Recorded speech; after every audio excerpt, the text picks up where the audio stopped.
everybody.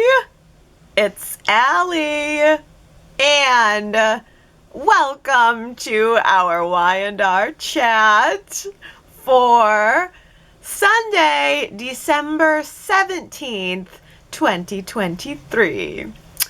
It's beginning to look a lot like Christmas. Everywhere you go. Oh, I am feeling so festive all of a sudden. Just seeing all of the lights and the trees and the decor.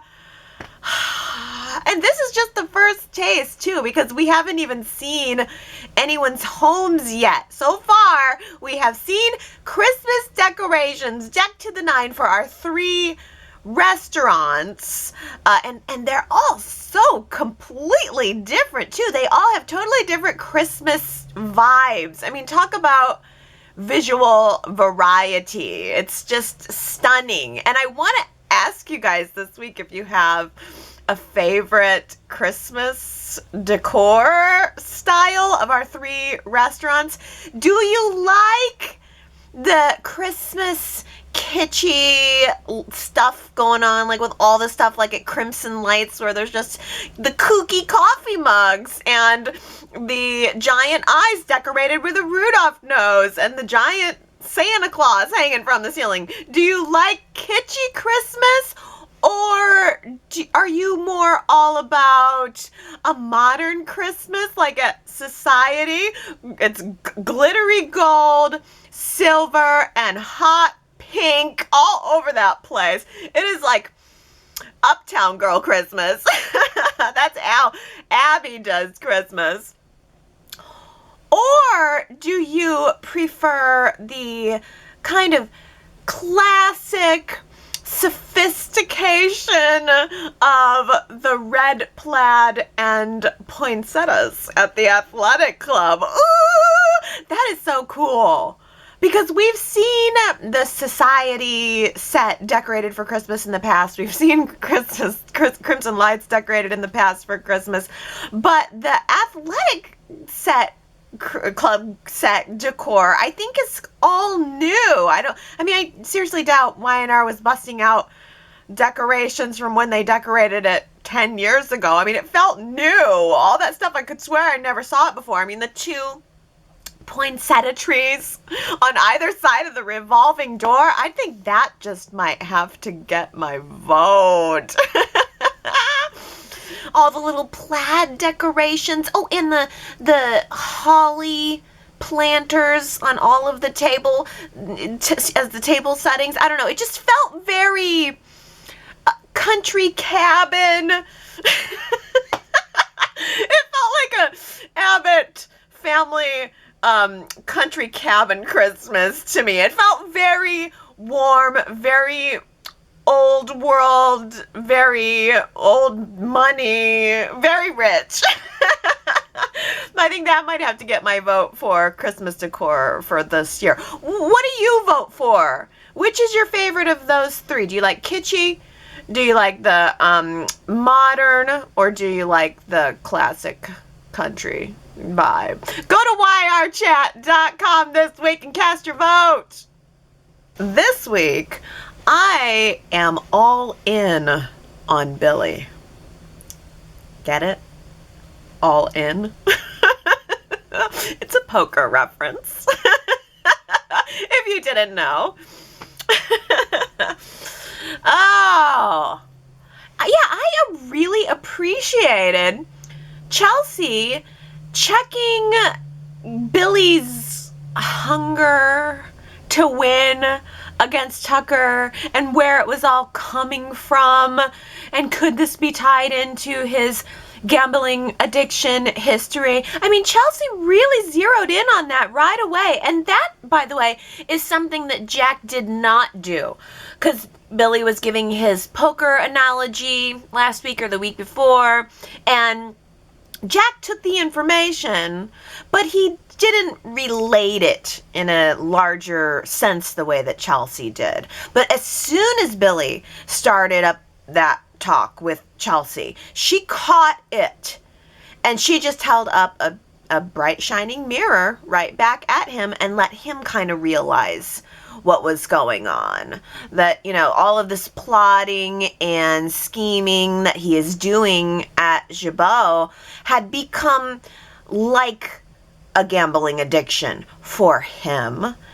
And that maybe he had better reconsider taking Jill's job offer, because surely things will be much more calm and much more cohesive and way less dramatic over at Chancellor Winter's while he's working for his mother and his ex. I'm sure that'll be much better. Oh, well. So I guess that's another vacation that will never be taken. Wait a minute, I don't understand. Why do we have to cancel the fabulous vacation? That's my only complaint about it. Can't Chelsea and Billy still spend New Year's snorkeling in Saint Tropez? All that can still be on the table, and then they can go and have a fabulous vacation. And then they can come back and take Mom's lawn mowing job in the winter. Honestly, I'm kind of surprised because Billy was so firm in how he turned down Jill's offer last week. And I would think that Billy could just have a conversation with Jack about what his feelings are, and that Jack would be super supportive, and that might smooth the whole thing over. Billy is apparently very worried about Jack's approval, very worried about losing Jack's approval, but Jack defended Billy this week to Diane, of all people. That was great. Great. Because Diane was disparaging Billy for not being present at the latest tango with Tucker thing, the little dance that they're always doing that never leads anywhere. And Diane tried suggesting to Jack that, well, Billy's not here, he's never here, and maybe Kyle would just be better in this role. I mean, it was implied. And Jack said to her, "No, Diane, don't even try it. Look, this is my decision. I decide what goes on at Jabot, and my decision has already been made. Everyone else here accepts it, and so should you. Kyle accepts it, so should you."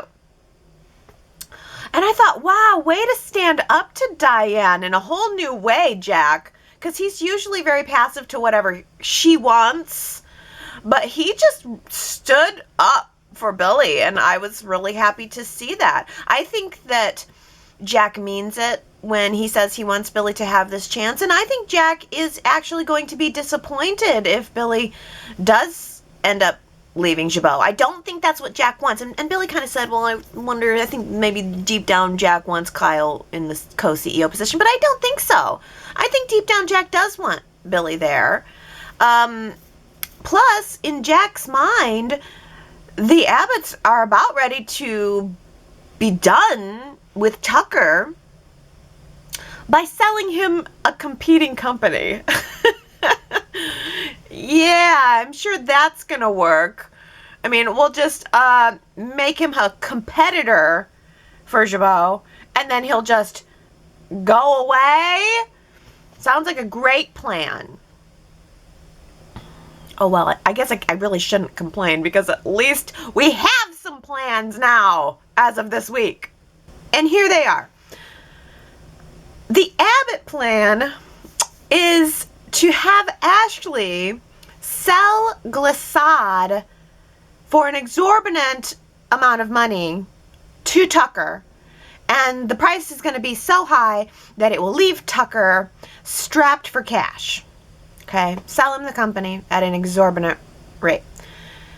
And then they're going to release the scandalous information about him to the press, and then when all of the dust settles, Tucker will be left with no money and a company that nobody wants to do business with because it's steeped in scandal. Well, okay, but it seems risky when you're dealing with a Tucker McCall. It seems like all the Abbotts are doing is arming Tucker with this company in order to disarm him. And I don't know if that's going to work. But Ashley and Diane seem to think so, and boy, isn't it bizarre to see those two working together. Loved the moment where Diane's like, well, we have to make sure Ashley's protected in this. And Ashley just looks at her like, really? Like, yeah. We're buds now. But for how long? Okay, well, that's the Abbott's plan.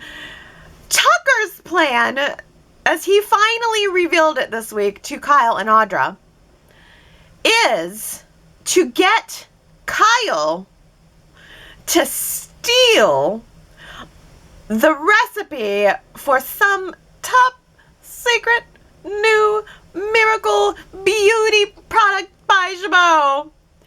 And then Tucker's company Glissade will rush that product to market, and as a Glissade product, he'll steal it from Jabot, get it out to market as a Glissade product, and then that is going to, well, for one thing, it'll hurt Jabot financially because they will have invested all this money in product development, but it will also, in a much more larger way, cause dissent against the Abbotts, and Jack will be wondering out who leaked the info.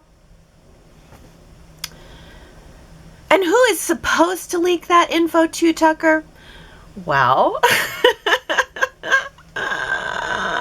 why, Genoa City's sexiest mole, Kyle the haircut Abbott. Kyle has gone to great lengths to try to convince Audra and Tucker that he is on their side. But not only is Kyle not really on their side, but if Billy ends up leaving Jabot, then it's check and mate for Kyle. Kyle won't need to pretend to be working for Tucker because Jack will just give Kyle the co-CEO seat, the power that he's wanting. Unless Jack has other plans, or unless Jack doesn't want to replace Billy with Kyle, unless Jack wants to replace Billy with, I don't know, Diane, or unless Ashley wants to fight to take the co-CEO position for herself. I can really feel the talent on the show right now. I have said it a million times before, but I just am loving the return of Mamie. Everything she's bringing to the show, she's nailing all the scenes. She's probably gotta be like my favorite character on the show right now. I mean, if Mamie is in the scene, I'm watching her.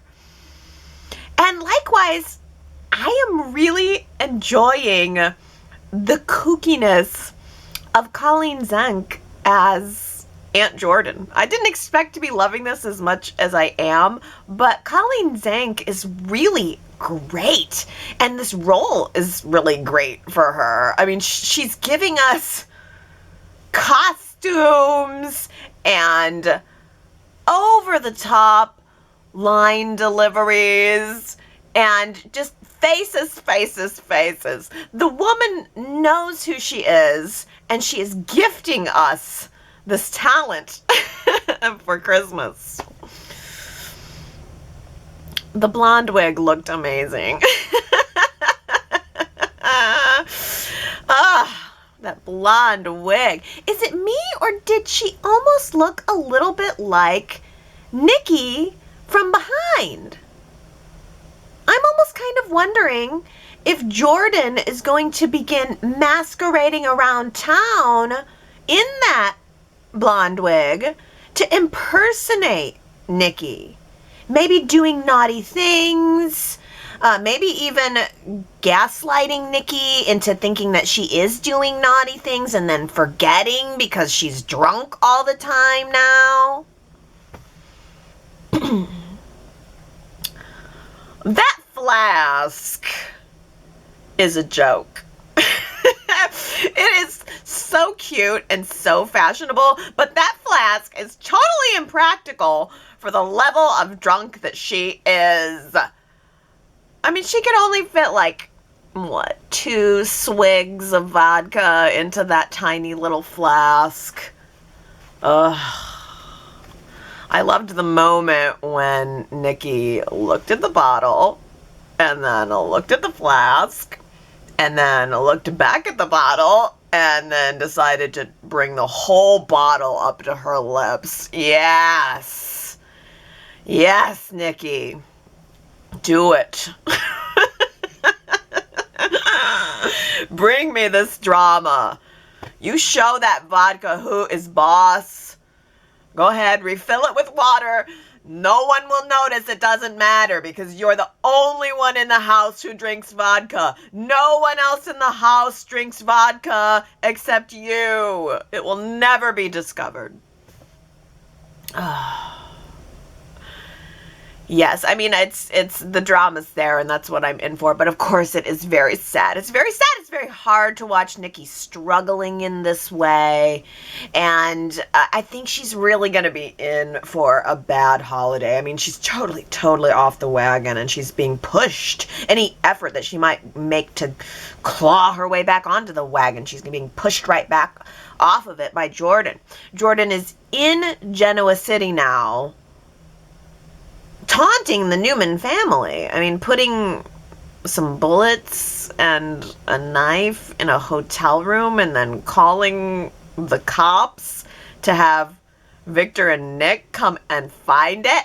How about that, you guys? The victims coming to the crime scene to investigate it themselves. Because there are no cops in this town anymore. Sorry, but the only cop we had is now going into the corporate world. Bleeding heart Michael Baldwin cannot let poor Claire Grace rot in a jail cell without making sure that she has proper representation. Don't you think it's interesting how she went from Claire to now she's being called Claire Grace? It's like the word Grace, just like last week with her hairstyling. The word Grace is now being tacked onto her name every time it's said to almost add this element of, aw, Claire Grace. She doesn't have proper representation, and we cannot let that happen, especially not when we all know that she is as much of a victim of Jordan as Nikki was. That's the view anyway. The prevailing view of Michael and Victoria and Cole. I mean, Michael has his own reform experience that he is factoring in here. And he also has Kevin's childhood abuse experience that he's factoring in. And so Michael has decided he's going to get Claire out of this. All she has to do is plead guilty, and then he will make sure that she gets placed into a mental health facility, possibly in a velour jumpsuit for a couple of weeks, and then she will be out walking free, just like all of the other Looney Tunes in this town. That's how it goes. When you do something real bad, you go to the mental health facility for 2 weeks. You do your velour jumpsuit time, and then you're out. And that's what's going to happen to her.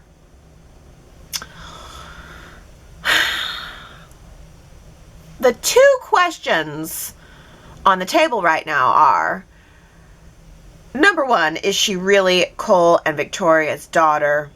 And I think that we all know the answer to that DNA test is going to be a yes. But number two, and this is the bigger question for me, is there any chance that Claire is still working with Jordan? Because, I mean, just because she's flashing the watery blue eyes doesn't mean that she's not still in on the plan, whatever that is. Has anybody told Adam that his entire family almost died? Or Abby? I don't think so.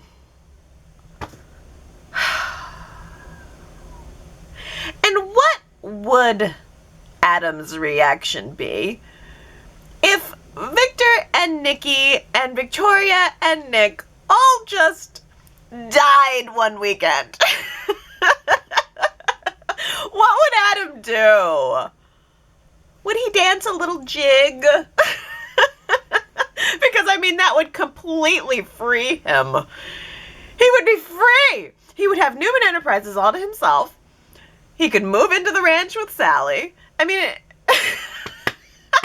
mass murder of the Newmans would be Adam's best case scenario. Someone else doing it, of course. But I don't think that's I don't think that's how Adam wants to win mass murder. Although, I don't know, Chloe might think differently.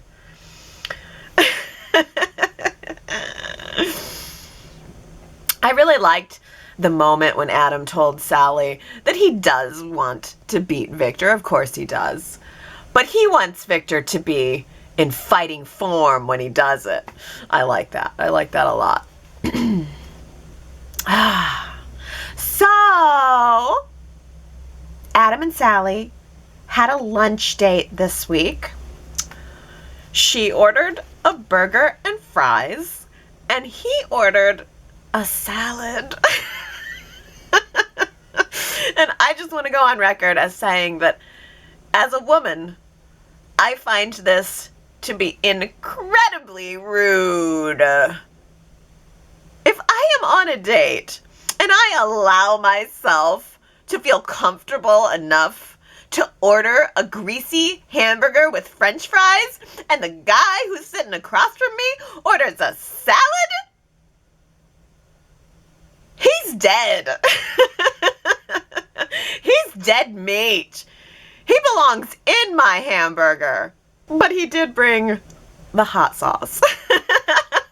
That was cute. Adam does know how to bring the hot sauce. And, you know, I mean, I'm so for a fresh start for these two. I'm so for hitting the reset button. But I am not a total fan of the whole let's not bring up the past thing. I mean, I don't want to dwell on the past, but I don't think the let's not talk about the past policy is exactly sustainable here. I mean, the past is unavoidable, and it doesn't matter how long they stick their heads in the sand. The reality is still there. They have a past. They need to deal with it if they want to have any hope of moving forward. It's just got to be a balance. But I don't like the whole, let's just not go there thing.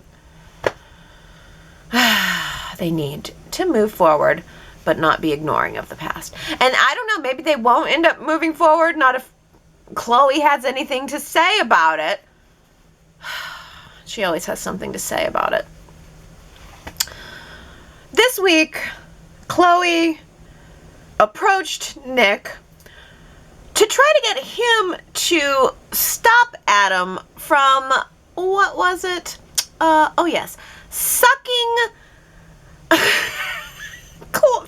Sally into his evil vortex.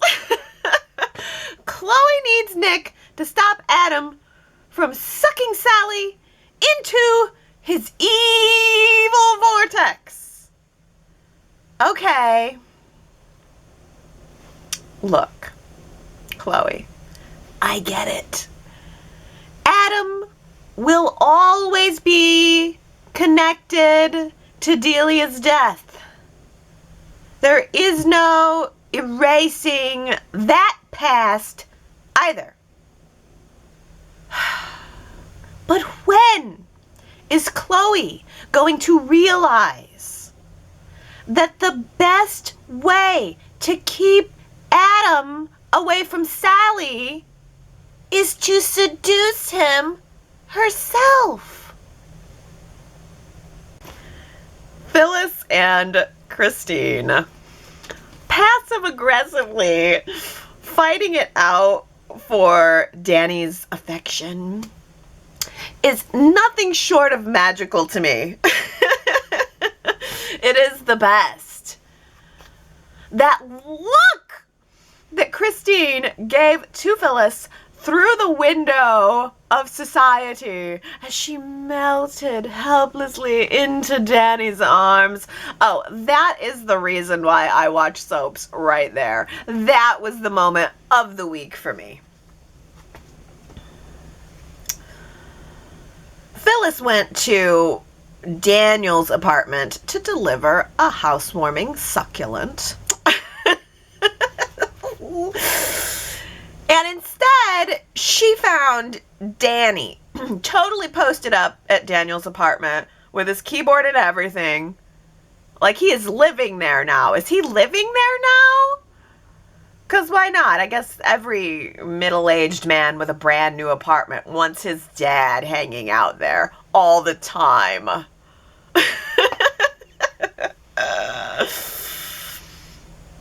Daniel must have been like, all right, Dad, I'm out of here. I cannot even think with your constant beautiful music in my head. So Daniel left, and Phyllis decided to ask Danny out to lunch instead. And there was this great, great moment when Phyllis and Danny walked into society together, and Christine was there, and she sees them together laughing, being casual, and Christine gets instantly jealous, instantly insecure, as if how could Danny be there with Phyllis after they just had this romantic evening together? As if Danny having lunch with Phyllis canceled out the dinner that he had with Christine. And Christine asked Danny if she could have a word with him outside. And this was brilliant, absolutely brilliant, because Christine knew that she could effectively pull Danny away from Phyllis, even though he had arrived with Phyllis. She had the power to separate them. I mean, that was a total asserting of one's dominance move. Passively aggressively asserting one's dominance. Like, guess what, Phyllis? No matter what you do, I can snap my fingers and Danny will come running. I love that. And so that Christine and Danny go outside together, and Christine starts questioning him, and she's letting her insecurities show. But she did catch herself, and Danny began to reassure her, and they hugged, and while Christine was snuggling up in that hug, she just gives a look to Phyllis through the window, and Phyllis saw it. Christine saw Phyllis, and Phyllis saw Christine, and Christine had this angelic look on her face, and Phyllis just seethed. Oh my gosh, I love Say Jump! They are like my favorite band! I cannot believe that Chance has VIP all access passes to see them tonight. Can I go? Please, please, can I?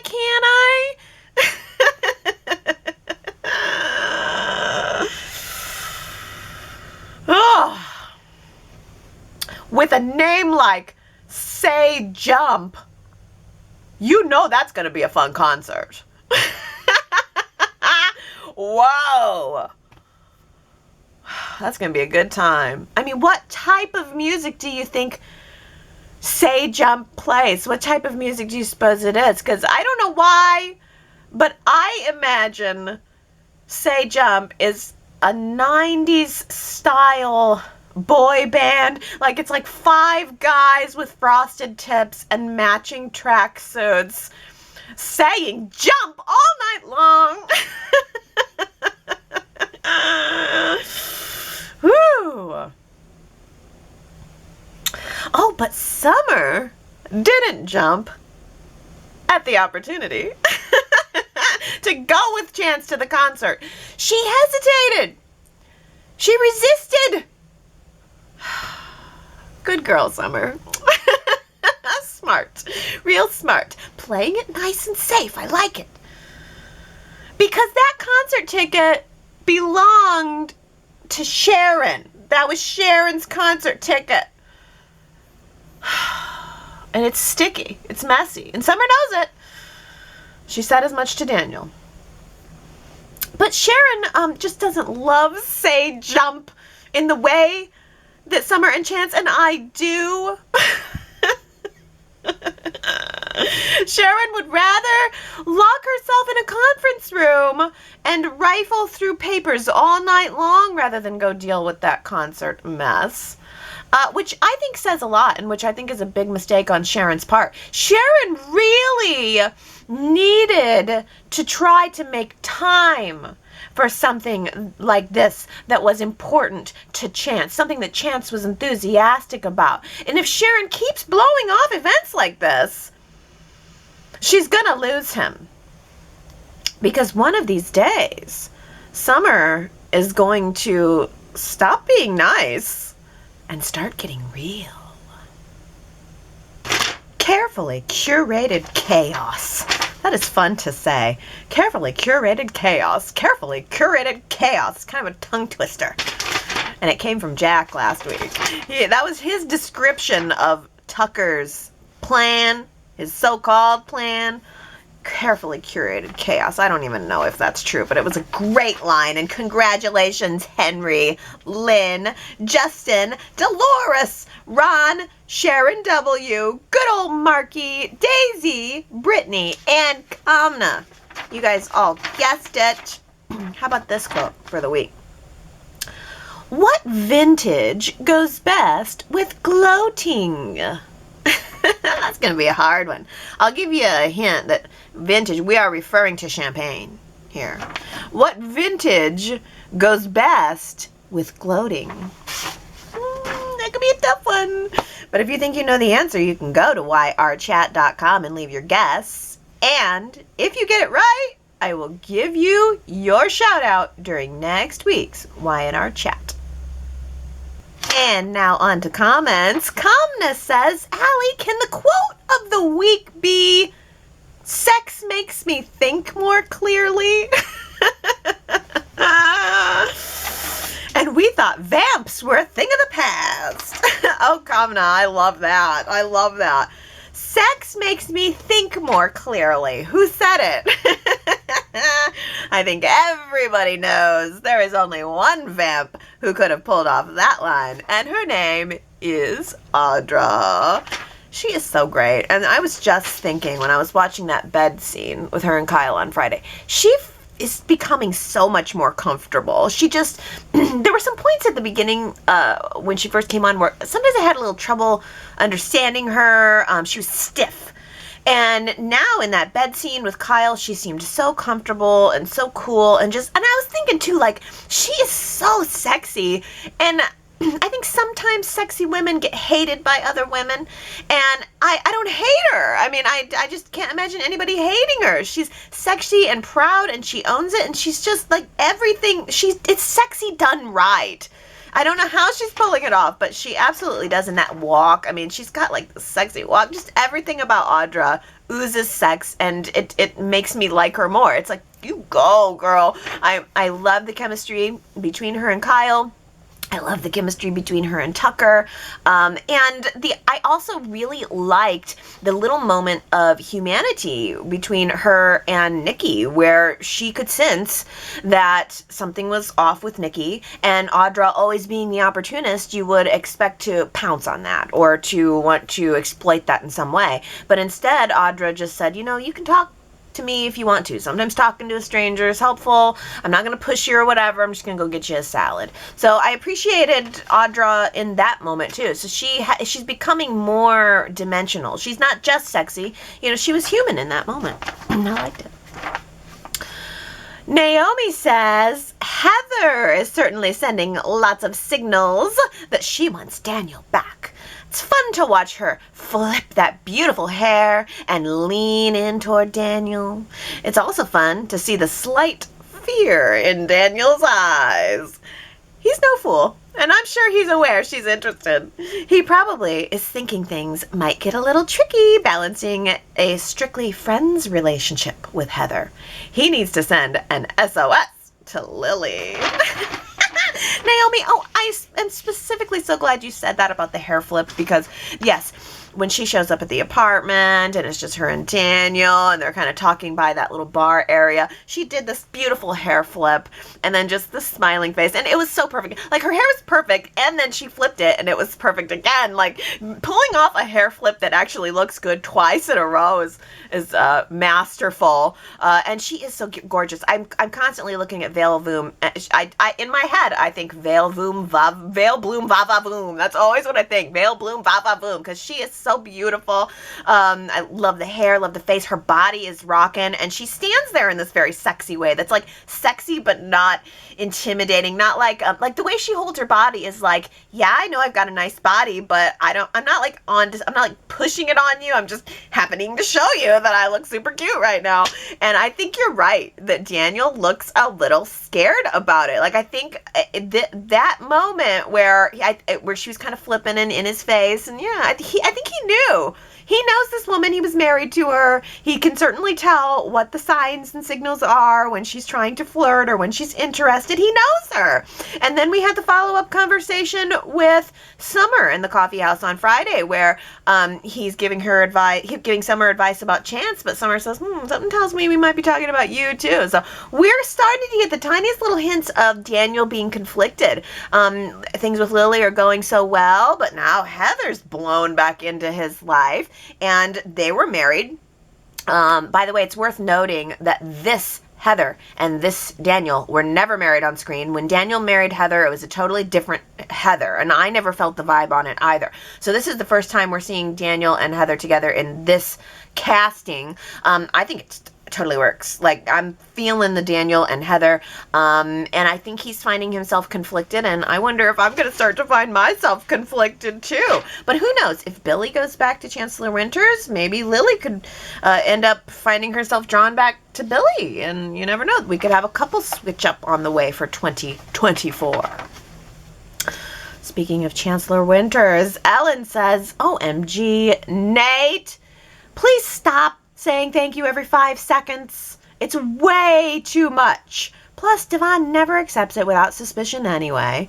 Today, he finally asked you to stop thanking him so much, take the hint already, and know your value. You trained as a surgeon and were the head of your department. That comes with management skills. And you've been playing with the GC Business Sharks for a while now. Just relax and do your thing.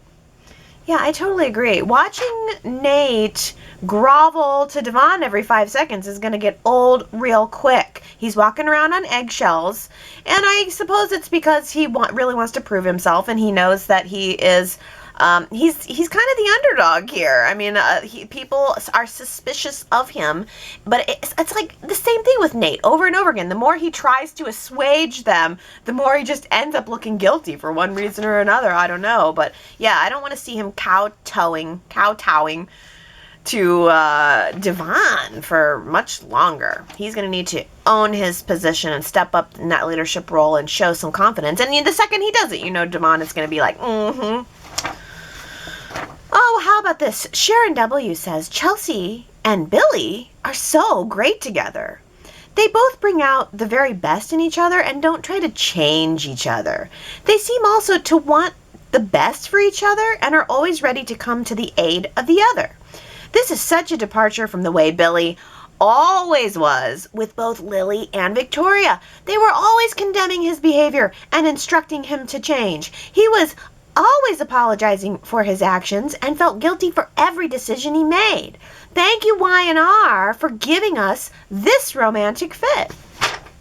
I noticed that too, Sharon, because it's like the dynamic of Billy and Lily was always him, sort of like how Nate is with Devon, like always having to prove himself, always being the underdog, always just, behind the 8 ball, having to figure out a way around it.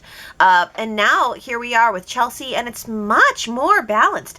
I am proud of Chelsea for giving Billy that criticism in a way that worked, because both Lily and Victoria would have been like, and he wouldn't have received the information. So I'm proud of Chelsea for the way she gave the information, and I'm proud of Billy for receiving that information, receiving that criticism, and taking it to heart, and not throwing a fit over it.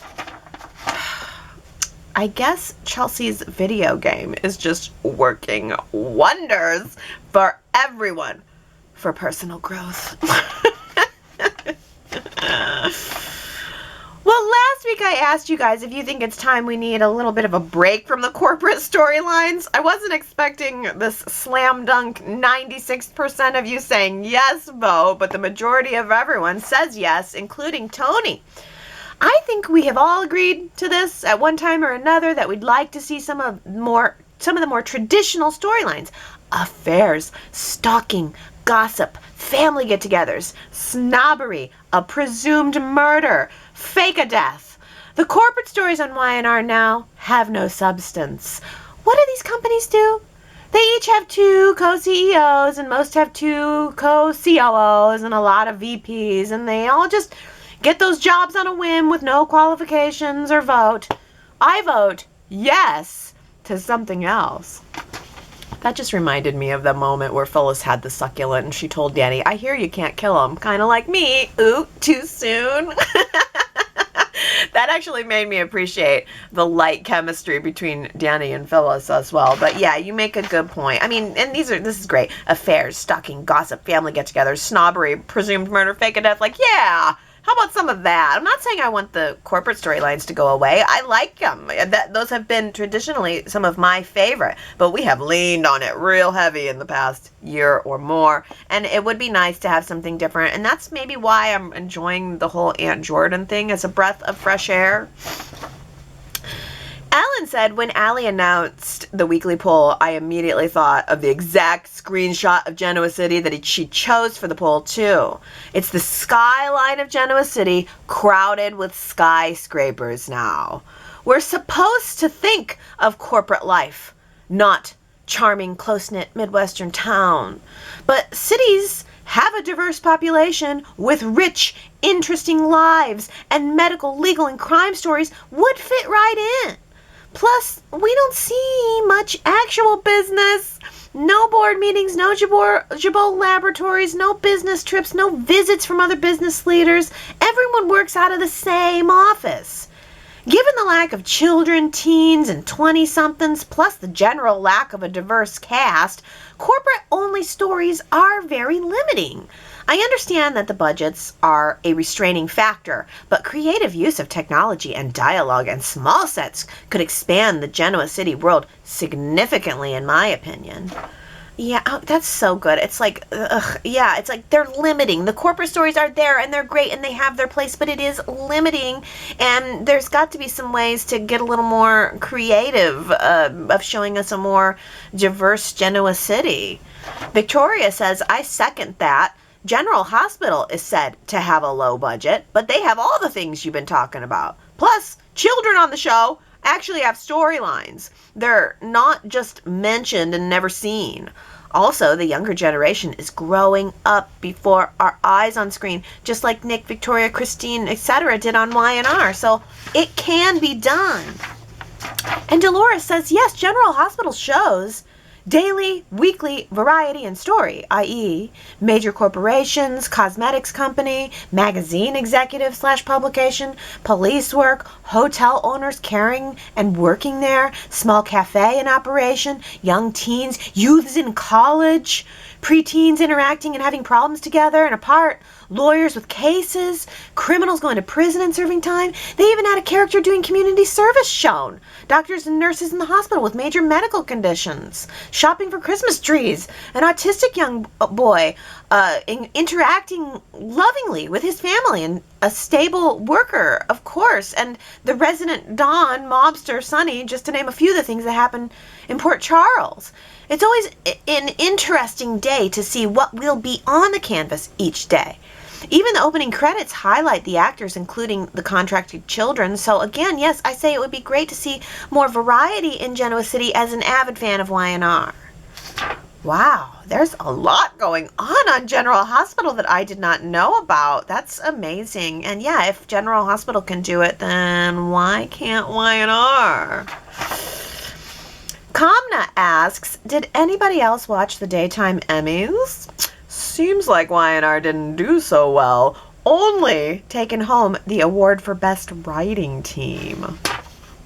Yeah, I looked that up. The only award that Y&R won was for Writing Team. And I ask you, what writing team? We have spent the majority of this year with one writer. I mean, it's so wonderful that we're seeing writers back in the credits now, and maybe it was that case at the beginning of the year, but it is a little like, really? Also, I saw that Susan Lucci was given a Lifetime Achievement Award at the Daytime Emmys this year. How wonderful. There's that bit of karma correcting itself. I love that. Well, Naomi says, Kyle becomes Diane's little boy when they're together. It's becoming a little unnerving. He seems to love collaborating with her, but goes against his dad. I can't decide if Kyle actually has the skills to play Tucker, and I think Diane overestimates her own skills at corporate intrigue. They may be the weak links in Jack's big plan to ruin Tucker. Yeah, it's so true. And, like, Kyle is such a mama's boy, and I don't know why, but I love it. I don't know why, but it really, for some reason, it hits the spot. I'm into it. I'm into Kyle right now. I mean, not like I'd want to hang out with him. I think he's a complete spoiled brat, but as a character, I see it. I see it. Sharon W. says, maybe the sexiest scenes on Y&R this year were between Audra and Tucker on Tuesday's show. Without getting physical, the looks, the dialogue, not to mention the moans and groans coming from Tucker, they were exceptionally played by both characters. Tucker starts the dialogue by telling Audra he respects her intelligence while standing behind her and wanting to touch her but holding back. He says he thinks her gray matter is smoking hot and then tells her she's irresistible. When Audra asks Tucker if he feels threatened by Kyle, he tells her they have too much history to throw away for a fling with a haircut. Couldn't help but notice Audra's sheepish smile while Tucker clutched and rubbed his large throw pillow while relaxing on the love seat. I mean, Sharon W., no doubt. This was amazing. It was just absolutely amazing. Tucker and his strategically placed pillow. I mean, we know what's going on there. That is subtext. That is sexy without being in your face. You know, I mean, we get it. A lot of the sexuality of that scene was in the dialogue. It was underneath the surface. It didn't need to be a lovemaking scene of Kyle and Audra literally, like, you know, in bed, touching, kissing, all that. This scene with Tucker and Audra had no physicality, and it was hot. Totally agree.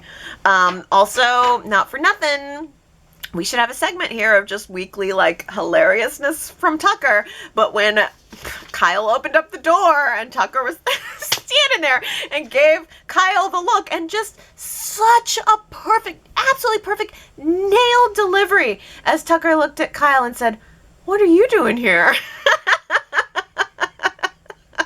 It was so good, so good. I mean, those are the moments that just get me, just absolutely get me and keep me. And yeah, I gotta say, Tucker and Audra are pretty hot. Dolores says, I've always loved the nonverbal interplay between Tucker and Audra. The looks they share without saying what their inner thoughts might be. It was as Tucker said to Audra about his feelings toward her, it's complicated. Tucker may have loved Ashley and wanted her back in his life, but I think that he has an even deeper love for Audra, but fears giving into it. I feel they are a couple that could set the world on fire and be a force/power to be reckoned with if they accomplished their business plans. Yeah, it's like I said last week, I think Audra just they both reserve a little piece of themselves when it comes to each other, and somehow that creates that powerful sexual, but also deep emotional dynamic between them. Neither one of them really gives in. There's always a little bit of space between them, and that's what keeps them coming back for more. Let's switch over to talking about Claire, because Daisy says, I don't believe that Claire is all that innocent. Even if she is Victoria's daughter, I think there's a chance that she plotted to go after the Newmans rather than Jordan. Jordan is so far gone in reality, she was easy for Claire to manipulate. Well, I'm guessing that Claire has been calling Nikki, not Jordan. So I'm with Nikki and Victor. I think there's more to Claire than meets the eye. Yeah, I'm wondering that too, Daisy. It just all seems too convenient. Too convenient. And she's coming off as too innocent. Well, Sharon W. says, I'm hoping that Christian LeBlanc realizes how much we missed him. He does such an amazing job in his attorney role. He was so believable while interviewing Claire, saying that above all else, he expects honesty from her, which seemed to get her attention. It was so different than when he has defended friends in the past, as with Phyllis and Victor. And I agree with Allie. He's looking really good. I'm so happy for his improved health. I totally agree. Stephen says, as we move toward getting a result of the DNA testing to determine Claire's parentage, there's one possibility that no one seems to be contemplating. What if there's a compromise result? What if Victoria is the mother, but Cole is not the father? Real drama if that happens. Ooh, who would the father be? Ooh, Ryan McNeil, and he can come back from the dead. That boy, Ryan. Well, Victoria says, what a clever idea for the perfect Christmas gift for your high-powered executive. A black alligator purse with a matching black flask. Your high-powered executive won't go anywhere without it. If you're looking for a lower-priced item, a shopping tote and a clear bottle of vodka can be a great substitute. Happy guzzling. Yes, Nikki and the beautiful purse and the beautiful little black flask. She is guzzling in style. Oh, but Lara says, I've always found Nikki's struggles with alcoholism to be very gripping and intense viewing.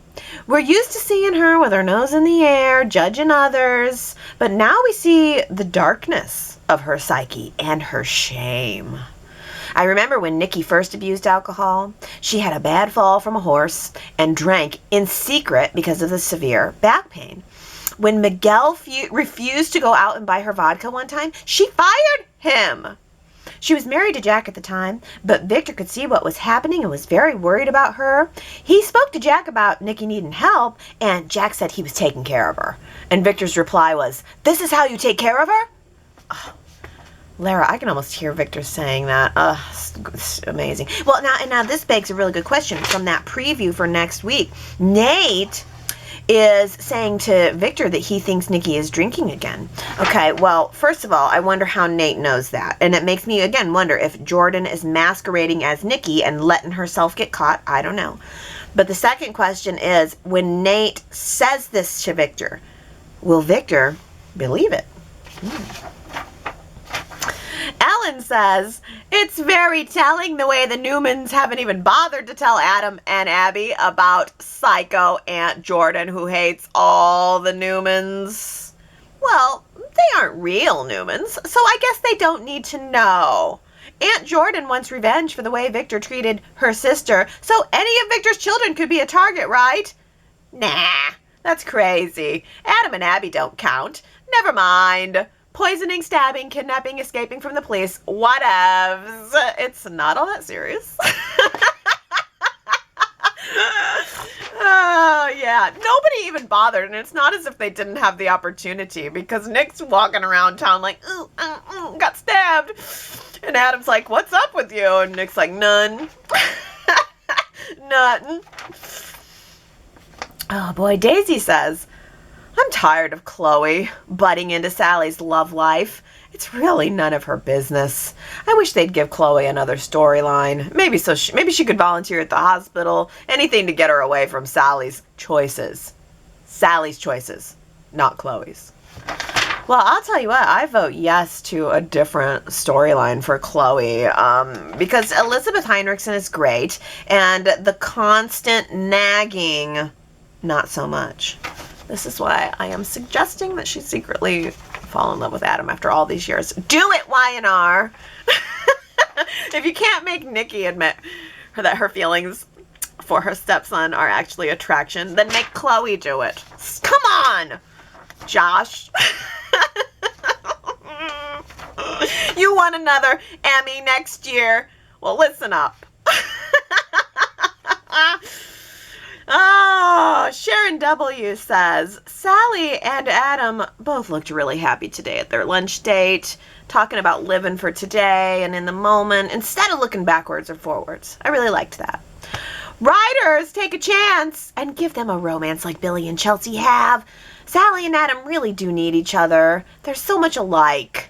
Free spirits, but both with a longing for someone special to accept them the way they are, without any makeovers. Ugh, that's so great. But speaking of makeovers, Scandal of the Week, Henry says, Adam with facial hair. Not a good look on him, in my opinion. I hope it's only temporary. Ooh, and you said that, Henry, and then I think the facial hair went away. But maybe they were filming in reverse order or something, because he had the facial hair at the coffee house, and then I don't think he had it on the date. But yeah, oh my goodness, lots of comments about Adam's facial hair, such a subtle thing, and so many people were like, I love it, I don't love it, I don't know. So, I mean, hey, while you're at yrchat.com this week voting for your favorite Christmas set, be sure to also weigh in on Adam's facial hair. Hot topic! Are we seriously this close to Christmas? And we still haven't seen the homes yet. Oh, there was I looked on some site, and there was some pictures of the cast doing some Christmassy photos. Some of them were so dumb. I'm sorry, but I have to say, some of the photos that they handed Melody Thomas Scott a gift and then had her look like she was presenting the gift to the camera, and then they had one of Billy and Chelsea standing in front of a tree holding a gift, and I'm like, ugh, get rid of the prop. That is so cheesy. But still, from those photos, it did look like the Newman home, the Abbott home, and even Daniel's home were gonna be decorated for Christmas. Oh my gosh, I can't believe we have Romalattis this year for Christmas. It's crazy. So we've seen the restaurants. Next week we're going to see the homes. Can't wait. But I just wish we could be seeing them for longer. It just doesn't seem right that, I mean, what is it going to be, 8 days? 8 days till Christmas, and we're just now getting the homes? I don't know. Oh well, I'll take what I can get. And I hope you are loving what you're getting from Y&R and from Y&R Chat. Again, go to yrchat.com if you want to leave some comments, but if you don't have time for that, no worries. Just come back next Sunday and I'll read them all to you. I love you guys. Have a good week. Bye.